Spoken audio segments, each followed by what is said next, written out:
You know, we all think we know the Christmas story, right? But what if I told you it's actually a mashup of different histories, legends, and even some pretty surprising math?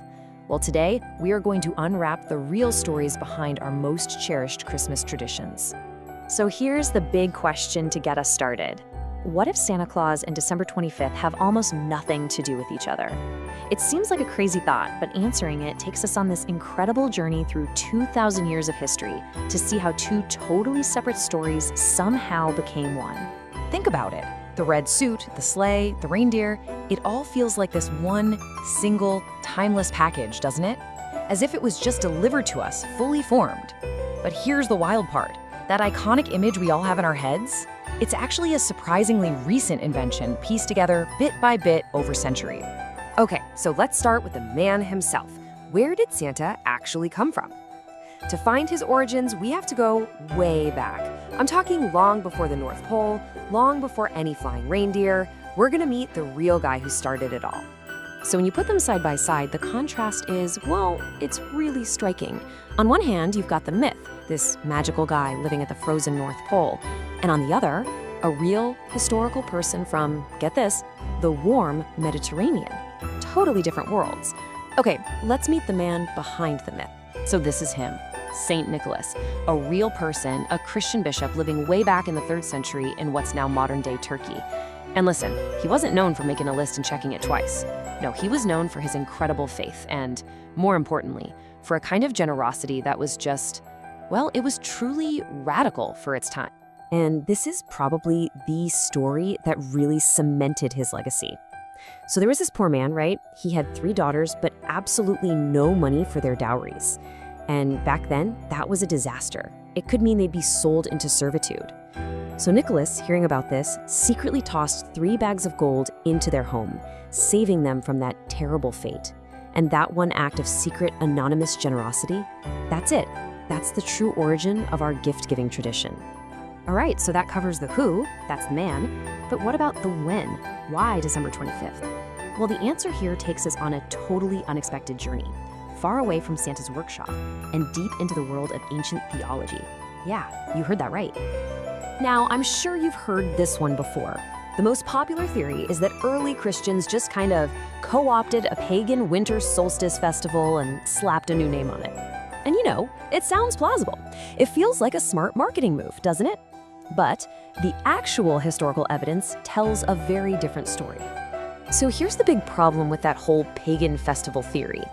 The Biblical Archaeology Society points out there is absolutely no mention of this in early Christian texts, not a single one. In fact, you have to remember back then Christians were a persecuted minority. They were actively trying to distance themselves from pagan holidays, not just borrow them. Okay, so if it wasn't a pagan holiday, then what was it? Well, the answer is this really fascinating piece of historical detective work called the calculation theory. The idea is that the date wasn't borrowed or stolen at all. No, it was calculated, based on a very specific set of beliefs about Jesus' life and death. Okay, stick with me here. This is how it worked. It all started with an ancient Jewish tradition that said great prophets were often conceived on the very same day they died, marking a perfect, complete life. So early Christians had calculated that Jesus died during Passover in late March. Following that logic, they concluded he must have also been conceived in late March. Now, you count forward 9 months from there, and boom, you land squarely on December 25th. All right, so let's just pause for a second. We've now got 2 completely separate origin stories, a generous Turkish bishop and a December holiday born from some pretty intense theological math. So how in the world did these 2 threads ever merge to create the Santa we know today? Well, it happened slowly, over centuries, all through the power of storytelling. First, you have the historical St. Nicholas giving us the core concept of generosity. Then, in 1823, 'Twas the Night Before Christmas turns him into a jolly old elf with a sleigh and reindeer. A few decades later, cartoonist Thomas Nast gives him that famous red suit and white beard. And finally, in the 1930s, it's actually Coca-Cola ads that cement this friendly, warm red and white Santa in our collective imagination. So, after that whole evolution, from a pious bishop all the way to a global commercial icon, what's the core idea that has actually managed to endure for over 1,700 years? It's that spirit of selfless giving, and you can still see its echo today. I mean, there's a direct line from those 3 bags of gold St. Nicholas left for those young women to the old tradition of finding an orange in a Christmas stocking. That orange was meant to be a symbol of that same gold. It's the same impulse, just passed down through generations. And this quote, I think, just says it all. The original St. Nicholas was motivated by gratitude and a real desire to give joy and hope to others without expecting anything in return.